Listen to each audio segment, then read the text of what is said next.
Assalamualaikum warahmatullahi wabarakatuh. Saudara Salam. sekalian, pada hari ini Klinik Kesatuan Bangsa Kesbangpol Provinsi Sumatera Barat kedatangan tamu yang sengaja kita undang, nah lain daripada yang biasa. Kalau selama ini adalah para tokoh politik dan praktisi, namun hari ini kita mengundang seorang tokoh perempuan yang merupakan salah satu direktur rumah sakit tipe A di Sumatera Barat. Saya kenalkan kepada kita semua Dr. Aklima MPH. Assalamualaikum Ibu Aklima, selamat datang di Klinik Kesatuan Bangsa. Waalaikumsalam warahmatullahi wabarakatuh. Selamat siang, Pak. Bu Im, hari ini kita bincang eh, tentang apa yang selama ini yang Ibu Im urus tentang jiwa masyarakat Provinsi Sumatera Barat. Rumah sakit HB Saknin, rumah sakit jiwa ya, rumah Iya, Pak. sakit jiwa HB Saknin adalah salah satu dari rumah sakit tipe A Ya, yang berada di Sumatera Barat selain rumah sakit M. Jamil Padang. ya, Tapi HB Saknin milik Provinsi Sumatera Barat ya, ya, Pak. Bu Em ya. Dan saya dengar sejak akhir akhir bulan ini Bu Im juga mendapatkan beberapa penghargaan. Dan kalau dibanding sejak Bu Im sebelum menjabat sebagai Direktur Rumah Sakit HB Saknin, sampai hari ini sudah puluhan penghargaan yang Ibu terima Ya, dari alhamdulillah. lembaga-lembaga pemberi penghargaan. Sebelumnya saya ingin menyampaikan ke Bu Im bahwa Klinik Kesatuan Bangsa ini merupakan podcast kerjasama antara DPD IKAL, Ya, Ikatan Alumni Lemhanas Lemhanas. Provinsi Sumatera Barat, Ya, dengan Kesbangpol. Badan Kesbangpol Provinsi Sumatera Barat, dan ini sudah 1 tahun berjalan. Saya ingin ucapkan selamat memasuki tahun 2025, Bu Im. Yap. Mudah-mudahan sehat walafiat dan Amin. Rumah Sakit AB Saknin terus berprestasi. Amin. Amin rabbal alamin. Bu Aklima, kita tahu bahwa sejak 2 tahun terakhir ini kita baru saja menyelesaikan pemilu, Ya, pemilihan umum legislatif dan pilkada, pemilihan gubernur, wakil gubernur, bupati dan wali kota se-Sumatera Barat. ya, HB Saknin salah satu rumah sakit yang saya kira diikut sertakan di dalam merekomendasikan dan pemeriksaan eh, calon-calon anggota legislatif khusus untuk pemeriksaan jiwa. ya, Ya, Bu Im ya. ya, Pak. Dibandingkan dengan sebelum mereka diperiksa, para calon legislatif ini, para calon gubernur, wakil gubernur, bupati dan wali kota Sumatera Barat, dengan setelah dilaksanakan pemilu, ada sesuatu hal yang baru enggak informasinya, Bu Im? Enggak, maksud saya gini, ada enggak yang terkena depresi gitu? Dijawab ya, Pak. Langsung ya, Pak ya. Ya, Ya, baik Bapak Ibu sekalian, terima kasih pertanyaannya, Paman. Pertama mungkin terima kasih banyak kami diundang ke klinik. podcast Ya, IKAL, klinik daripada Kesatuan Bangsa ya, bekerja sama dengan IKAL ya Pak ya. ya. Sehubungan dengan pertanyaan Bapak tadi, kalau kami Rumah Sakit Jiwa Profesor Adesani Padang memang ditunjuk untuk pemeriksaan kesehatan rohani, jasmani, dan nafza untuk calon legislatif. Iya. Kalau yang tahun 2025 24 kemarin, itu lebih banyak daripada calon anggota DPRD. Iya. Yang calon bupati wali kota mungkin tidak banyak. Tapi sekaitan dengan pertanyaan Bapak tadi, apakah ada yang sesudahnya mengalami gangguan? Insya Allah dan alhamdulillah sepertinya bapak-bapak, ibu-ibu yang ikut pencalonan kemarin itu sudah siap untuk menang dan kalah. Begitu, Pak. Karena datanya di kami yang datang untuk dirawat inap itu belum ada. Rawat Dibandingkan jalan dengan pun nggak ada ya. jalan juga nggak ada. Nah, jadi Dibandingkan tahun artinya 2019 para sudah ada. calon legislatif kita ini dan calon gubernur, wakil gubernur, bupati, wali kota beserta Siap. wakilnya artinya sudah siap untuk bertanding Sudah sangat siap sepertinya, Pak. di arena politik ini ya. Artinya aman lah. Tidak ada yang sakit gitu ya. Insya Tidak Allah. ada yang depresi gitu ya. Iya, Pak. Kalau enggak kan repot juga Bu Im ngurus mereka kan. Enggak, Pak. Kalau repot sih enggak, karena kami kan mempunyai anggota yang cukup banyak. Ya. Dan kita juga mempunyai tempat tidur cukup banyak, Pak. Sekarang berapa Bu Im Yang tempat tidur jumlah kita bed 200, tersedia? 268 tempat tidur. 268 68. tempat tidur. Ya. Hari ini hanya terisi 172 tempat tidur. Jadi ada berapa persen? Sekitar 60-70% lah rata-ratanya, 60 Pak. sampai 70%. Dibandingkan dengan tahun-tahun sebelumnya Bu Im dengan 268 tempat tidur itu apakah grafiknya naik atau turun? Ya, pertanyaan sangat bagus sekali, Pak. Kalau dulu saya melihat ya, tahun 2012 kebetulan saya kan Dinas Kesehatan Provinsi dulu, Pak. Itu untuk rumah sakit jiwa itu sampai 98 bornya. Itu Yang sangat-sangat tinggi sekali iya. karena memang rumah sakit jiwa itu satu-satunya rumah sakit sebagai rujukan jiwa dari rumah sakit kabupaten kota. Hanya saja sekarang kan hampir semua rumah sakit kabupaten kota sudah punya psikiaternya, Pak. Dan sudah banyak juga yang membuka layanan jiwa, baik itu rawat jalan maupun rawat inap. Jadi sudah terbagi ke kabupaten kota. Jadi yang termasuk dirawat di RSJHB saat ini itu yang tergolong berat lah gitu ya Bu. Kalau yang Yang nggak bisa dirawat inap, ditangani oleh rumah sakit kabupaten kota, ya, baru dirujuk ke RSJ gitu.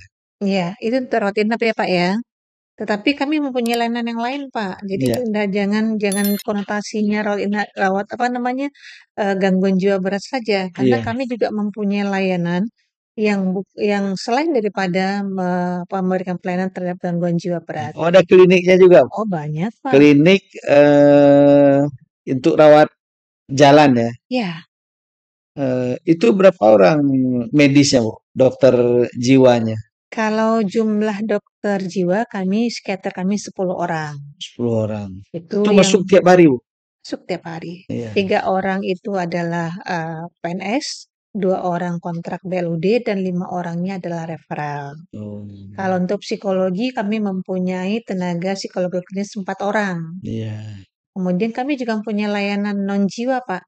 Ada penyakit dalam, Oh ada ya, penyakit jadi sudah anak, dikembangkan juga. sudah Pak. Mm-mm. Ada neurologi, Berarti tidak seluruh eh, pasien yang dirawat di rumah sakit AB Saknin itu jiwa gitu ya. bisa kami mempunyai non jiwa Pak, tapi Oh, non lebih jiwa juga banyaknya ada. lebih Hmm. banyaknya pada kejiwaan. Itu Kemudian menerima rujukan dari eh, apa namanya pelayanan Pratama gitu, ya, kalau yang dirawat inap biasanya kan di IGD masuknya, Pak. IGD, Biasanya kan bisa masuk dari FKTP atau iya FKTP ya. atau Mm-mm. dari rumah sakit atau bisa langsung kalau memang sudah gaduh gelis bisa langsung. Kalau di Hmm, gawat darurat. iya. Cuma karena apa namanya selain daripada untuk layanan Kalau non kejiwaan itu medik kami itu juga punya yang eh, lain.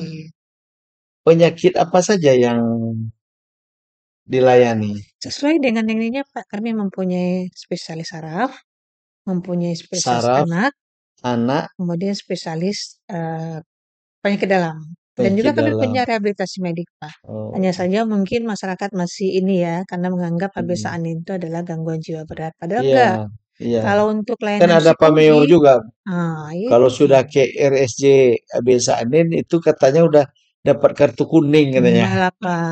Bapak bisa lihat, Pak. Itu dokter saya sakit hati di sana, Pak. Itu juga perawatnya bagus-bagus di sana. Kami mempunyai layanan yang bagus juga, psikologi. Psikologi itu kami mempunyai psikologi klinis itu 4 orang. Misalnya anak-anak dengan gangguan belajar bisa, monggo, ayo kita Iya, bantu. iya, iya. Kemudian ada anak-anak yang sulit berkonsentrasi, ada yang ADHD, kemudian ada yang katanya, dulunya mungkin ini, mungkin agak pintar, kemudian sekarang bermasalah, atau Hmm. mungkin untuk kelayakan pengasuhan, kemudian juga minat bakat juga bisa tempat kami, Pak. Ini kayaknya dalam dunia yang modern seperti ini itu sudah sangat dibutuhkan sekali Betul, Pak. konsultasi-konsultasi seperti itu. Betul. Sekarang ada lagi, Pak, yang masuk SD pakai ini kan rekomendasi psikolog kita juga bisa.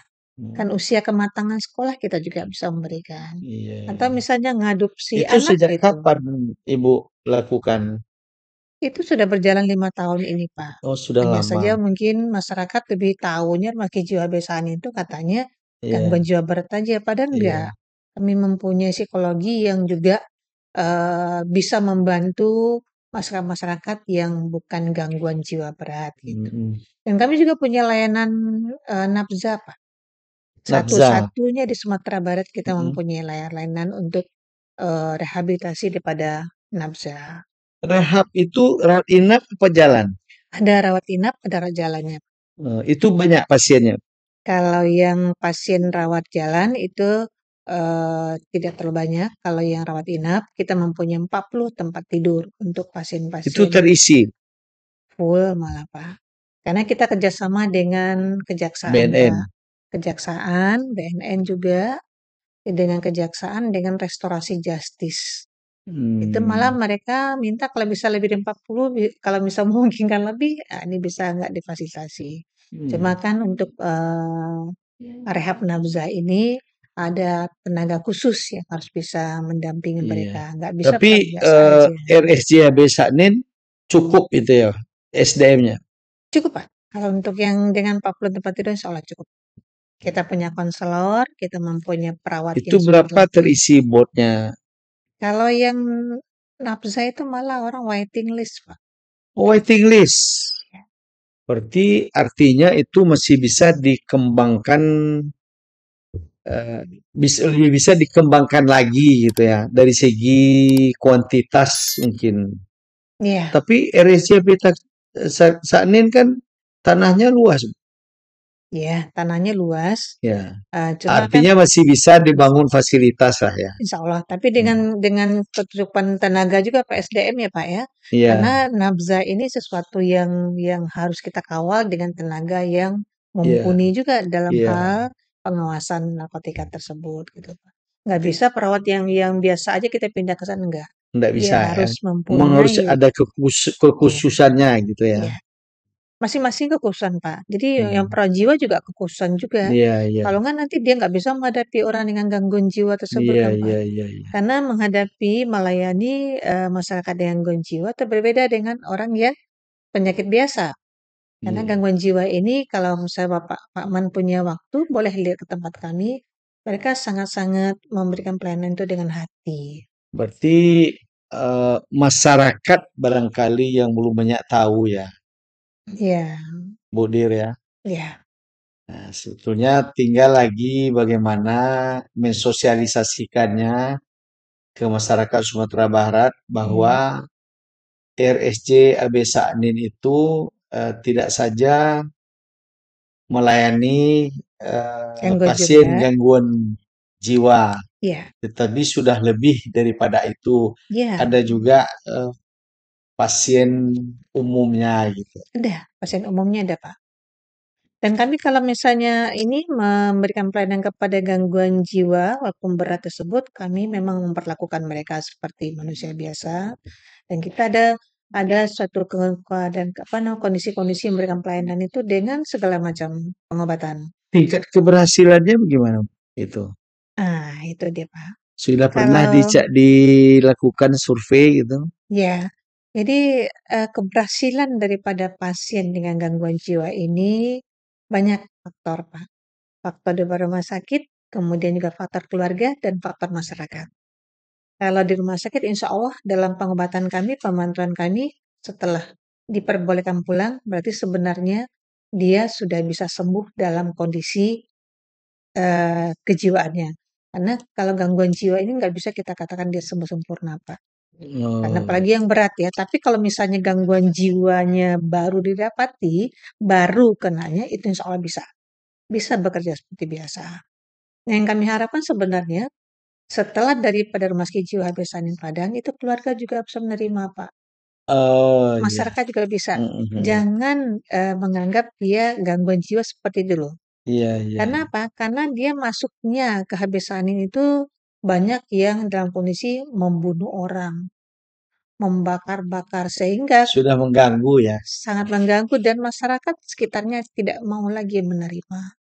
Dan saya malah ada yang meminta kalau bisa di sana aja Bu dipekerjakan. Iya, iya. Padahal itu kan adalah gangguan kejiwaannya. Bukan Iya. dia membunuh, tapi karena dia melihat sesuatu itu tidak seperti Mhm. yang Orang kalau sudah dia. dianggap gila kan digangguin juga.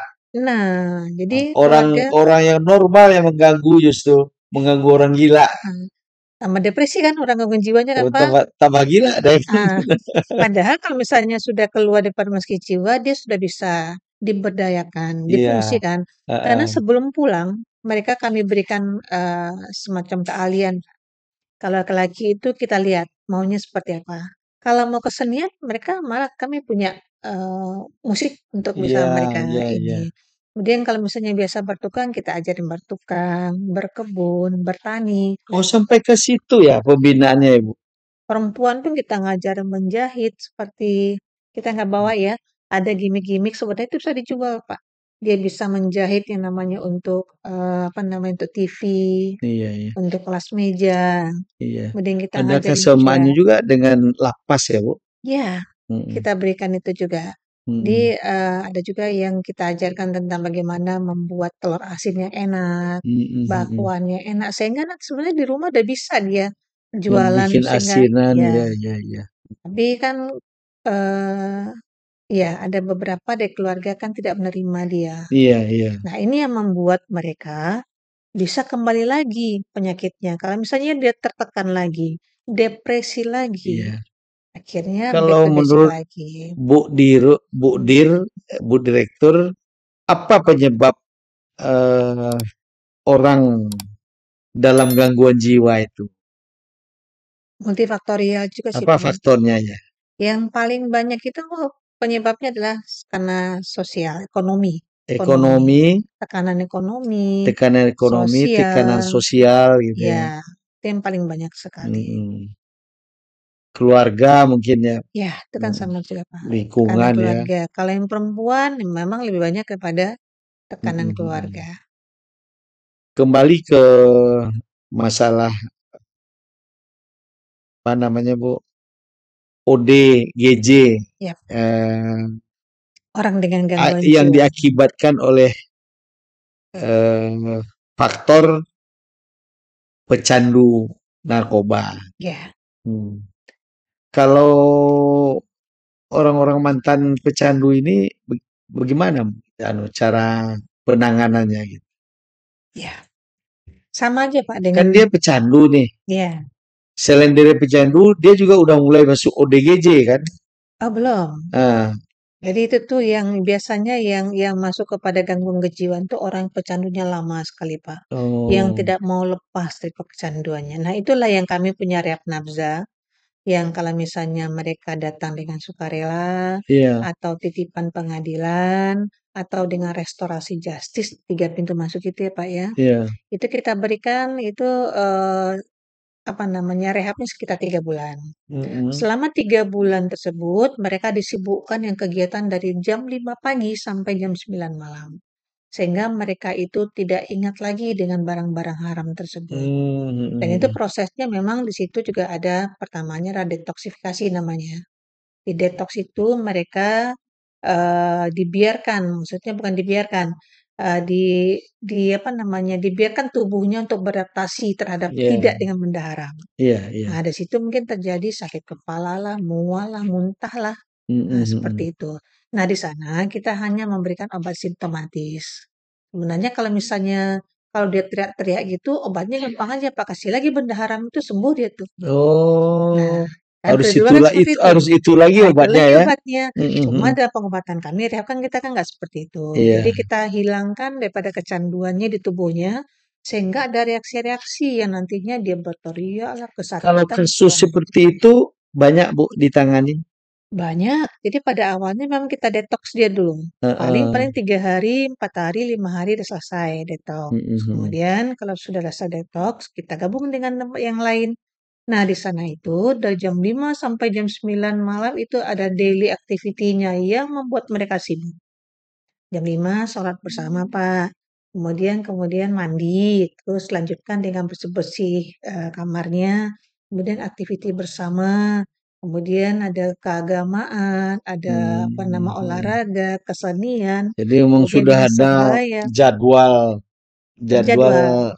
perawatannya ya? Betul, Oh, sholat 5 kali sehari itu mhm. berjamaah, Pak. Sholat Iya, iya. duha dan segala macamnya juga. Tapi ada yang sembuh ya, Bu? Alhamdulillah sebenarnya keluar daripada habis angin itu dia sembuh. Sembuh ya? Sembuh dan dia sudah bertekad tidak mau lagi kepada benda haram. Hanya saja di luar, Pak. Ketemu Nah lagi temannya, nah, itu dia. dikasih lagi. Kalau misalnya Gitu. dia kembali lagi ke komunitasnya, nah Mhm. itu tuh yang menyulitkan kita. Itu yang paling banyak kalau menurut data yang Ibu direktur punya dari kabupaten kota mana gitu yang paling banyak? Itu nafza ya, Pak ya. Iya, Mungkin karena Padang ini 30% Sumatera Barat tetap Padang, Pak. tetap Padang ya. Padang, kemudian pesisir selatan, kalau Mhm. nafza Pasaman Barat cukup banyak. Kemudian Oh. yang keempatnya Selatan yang data sekarang. Oh. Kalau Jiwa itu Padang juga terbanyak, kemudian pesisir selatan, Pariaman, Hmm. nah baru Agam dan yang lainnya. Pariaman juga banyak ya. Oh, kalau Jiwa banyak, Pak. Kalau Nabza itu tuh yang ikonnya itu tuh Padang sama si ini, Iya. sama Kalau pesisir selatan Nafza ini Pasaman pasti Barat. orang berduit lah ya. Hah. Kalau dari yang kami lihat, Pak, justru malah dari orang tidak bekerja sama wira Oh. swasta, Bukannya angkanya lebih bukannya tinggi. anak orang kaya gitu. Dari data yang kami lihat kemarin itu paling banyak itu justru mereka tidak bekerja.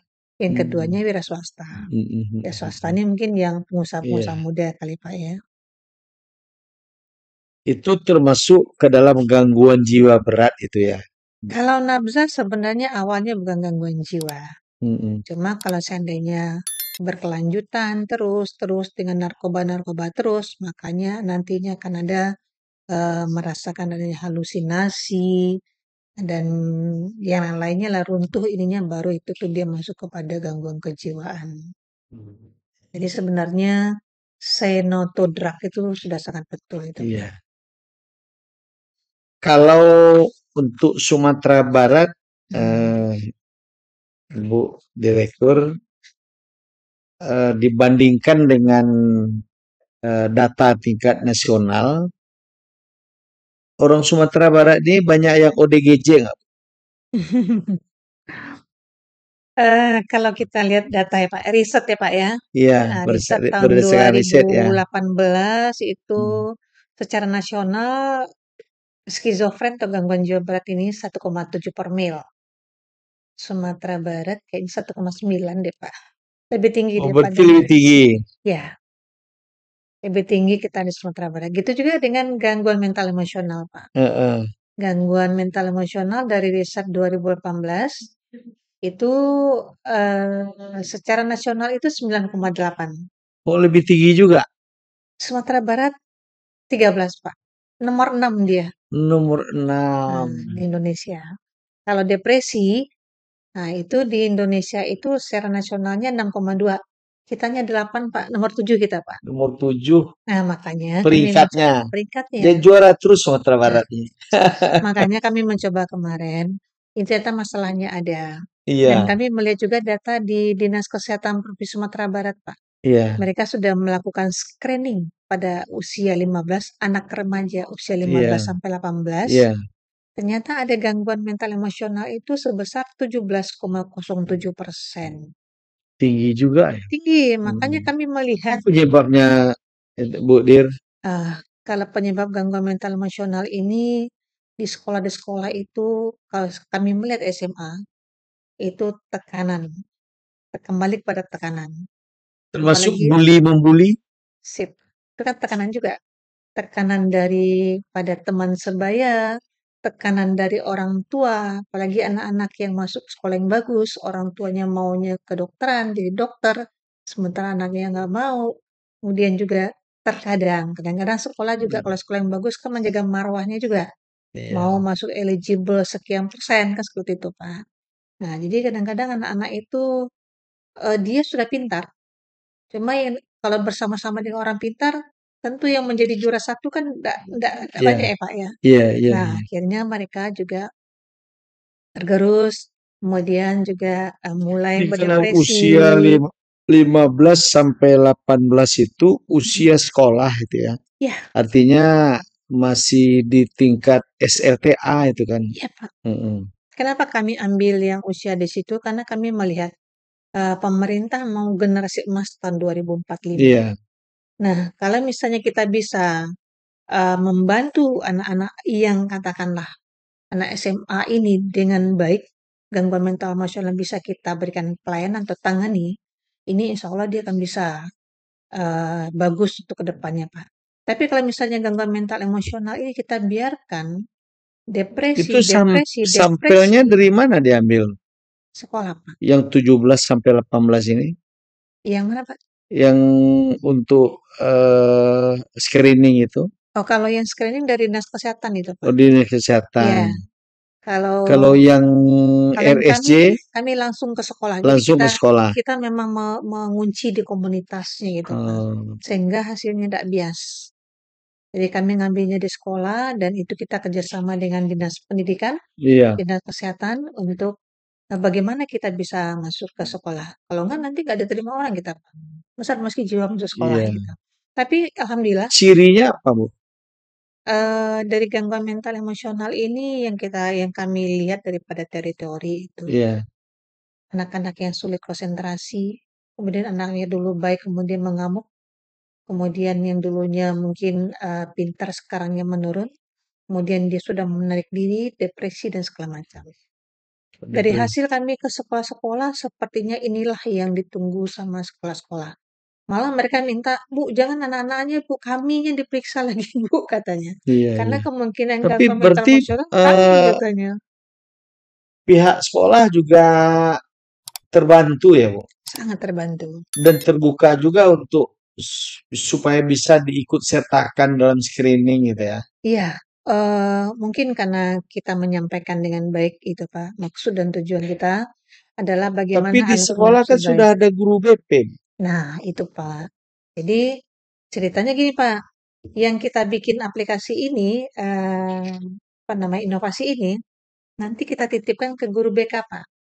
Oh, Jadi kan iya, guru iya, BK iya, itu kan sudah punya ilmu psikologi. iya, iya. Jadi ada 3 hasilnya dengan kami namakan aplikasi kami Talk GME, pembicaraan tentang gangguan mental emosional. Itu aplikasi baru.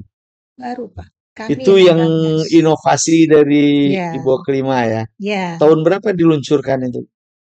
baru 2 bulan itu pikirnya, Pak. Oh, baru masih.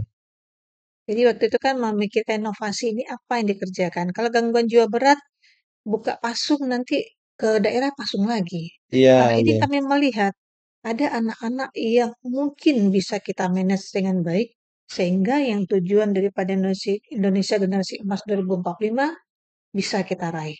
Tapi kalau Hmm. misalnya yang gangguan mental emosional ini kita biarkan, ini depresinya akan berkelanjutan ini, Pak. Iya, iya, iya. Dibully dan segala macam itu bisa berkelanjutan. Jadi kita punya aplikasi itu, Pak. Deteksi dini itu bisa melihat dia gangguannya, Pak. Bisa ada hasilnya ada normal, ada borderline, ada abnormal. Kalau normal nanti ada di aplikasi itu kita suruh baca Mm-mm. bagaimana tentang remaja yang sehat Tapi jiwa. itu terbuka aplikasinya, Bu. Kalau yang kita punya 5 desktop, Iya. yang 4 desktopnya, 4 fiturnya bisa dibuka, tapi untuk deteksi dini, ya ini terkunci, Pak. Deteksi dini ini hanya Masuk bisa. masuk bisa tapi Yang nggak ke bisa ngeklik. oh, Nah, jadi kan kita berarti punya fitur 4 ini. ya, Fiturnya adalah yang fitur yang terakhir ini yang tidak bisa nggak dibuka, bisa. oh Bisanya itu nanti harus kalau bersama dokternya. kan. Hmm, Jadi kerjasama antara sekolah dengan Rumah Sakit Jiwa Desa ini, iya. kerjasama kita, maksudnya kalau misalnya mereka mau apa namanya dilakukan deteksi dini, nah kita nanti akan mengizinkan. Setelah diizinkan, itu kita lihat pula siapa yang memegang nanti kunci izin. Sama dengan kayak kita Zoom ya Pak ya, kan ada linknya kan. Nah, kalau misalnya sekolahnya sudah ada, kita kasih linknya kepada guru. Nanti Berarti gurunya ada standar pertanyaan. ada lah Pom. Hmm, kalau Mm-mm. gitu, eh, Bu Dir, Mm-mm. ini bisa kita sebetulnya bisa kita pakai untuk penerimaan siswa baru. Artinya sama juga perlakuannya dengan calon anggota legislatif. Begitu mau mencalon, dia kan diperiksa jiwanya, Iya, rohaninya ada format yang diisi, iya. ya kan? Mm-mm. Nah, mungkin baru pertama kali masuk dia diwajibkan mengisi itu dulu. Kemudian mungkin di tengah perjalanan kelas 2 isi lagi gitu. Gimana perkembangan jiwanya. Mungkin menjelang dia tamat isi lagi. Bagaimana hasilnya. So ini akan menjadi ukuran Bu gitu. Iya. Nah, anak ini bagaimana perkembangan jiwanya kan. Mm. Dan sebetulnya ini memang betul-betul sebuah inovasi yang luar biasa nih yang dilakukan oleh Rumah Sakit Jiwa HB Saknin. Dan ini apakah sudah pernah dilakukan oleh rumah sakit lain? Eh, saya nggak tahu juga, tapi sepertinya belum, Pak. Belum ya? Kalau yang di Sumatera Barat ini pertama kali, Iya, dan kami membangun ini adalah, kalau pertama kami kan membawa profesional kesehatan jiwa, Pak. iya, Jadi untuk pertama kami latih si guru BK-nya memakai aplikasi tersebut, kami latih pula anak bagaimana memakai aplikasi TalkGame tersebut. Setelah diberikan pelatihan, barulah mereka masuk ke link tersebut. Nah, link tersebut itu kalau misalnya mereka udah selesai ujian sebenarnya sebentar. Nggak cukup 3 menit selesai keluar ininya. Dan di situ nanti kita bisa melihat apakah dia normal, borderline, apa abnormal. Nah, yang abnormal dan borderline ini langsung ditangani di lapangan, Pak. Karena kami membawa spesialis keperluan jiwa, iya, psikolog, dan psikiaternya. Jadi permasalahan yang berat, yang abnormal kita langsung ke psikiater. Kalau yang borderline kita berikan kepada psikolog sama spesialis peran jiwa. iya. Nah, hanya saja kami kan punya tenaga nggak terlalu banyak, Pak.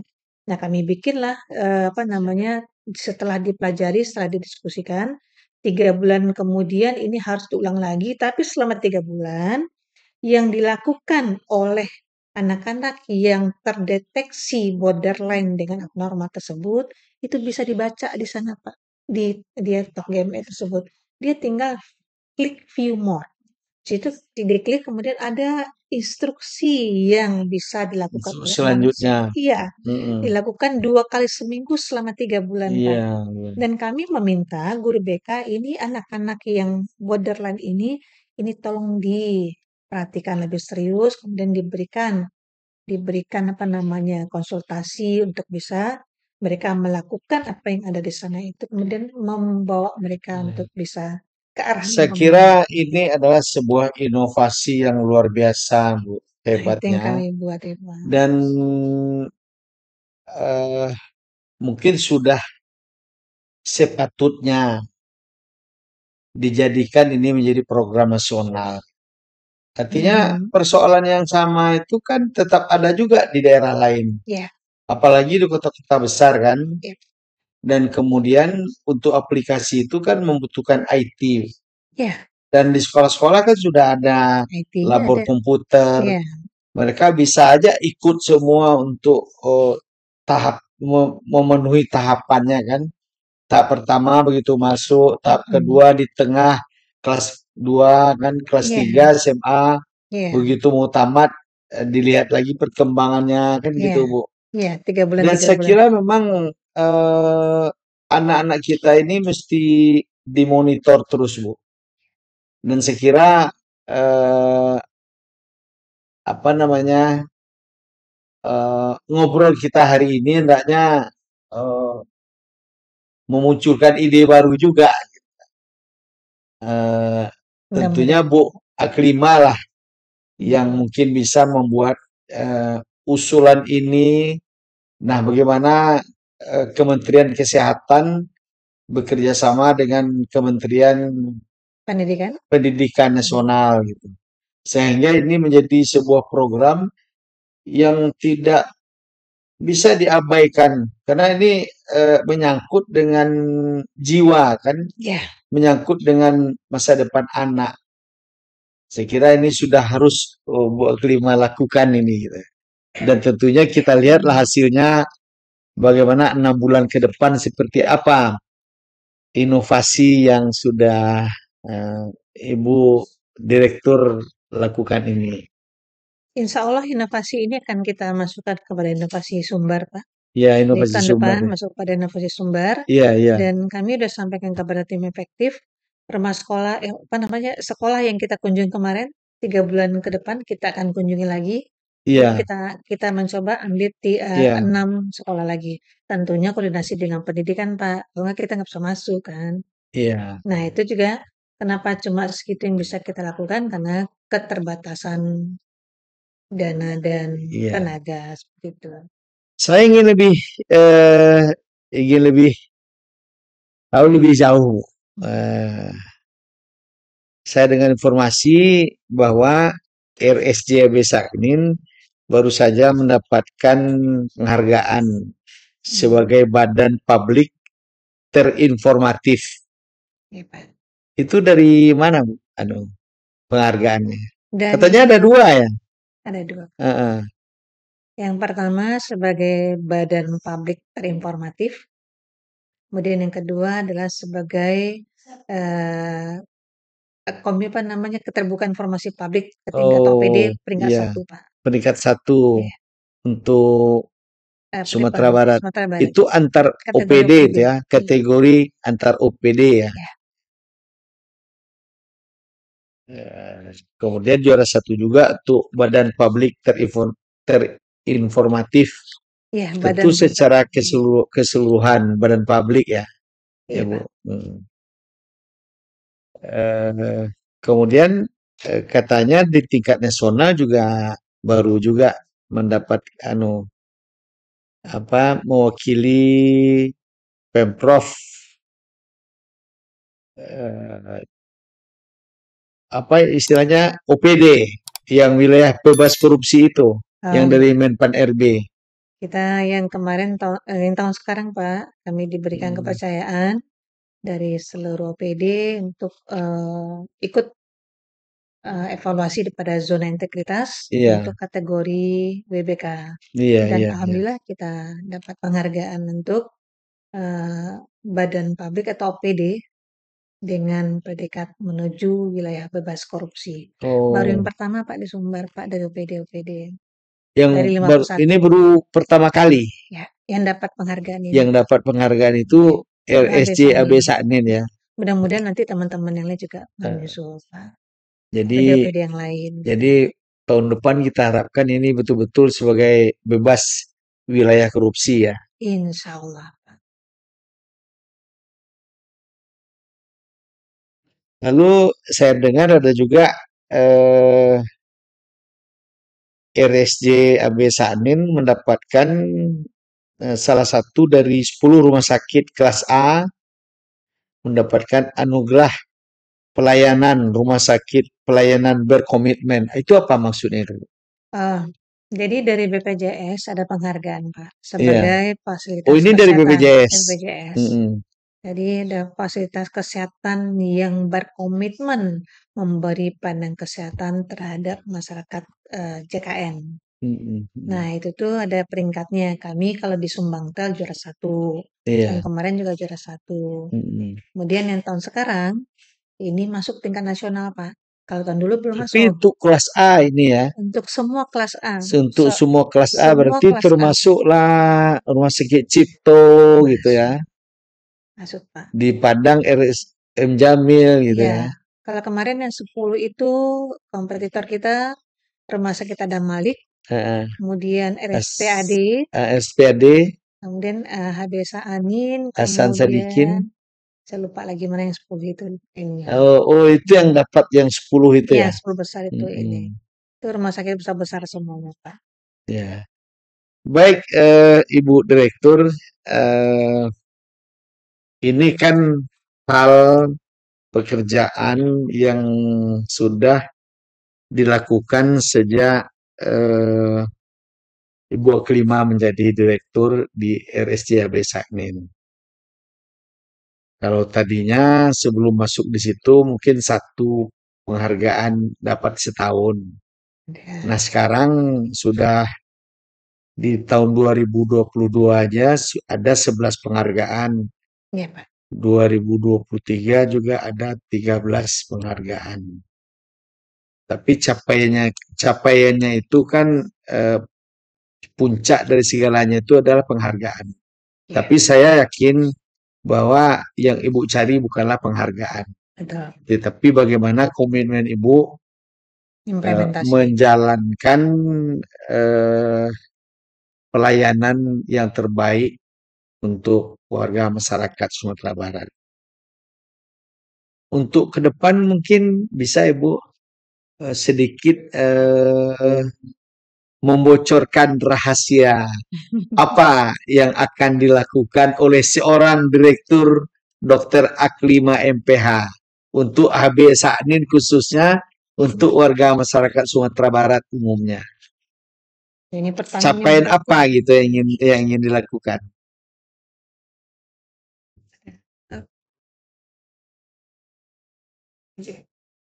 Ini pertanyaan terakhir sangat berat ini Pak ya.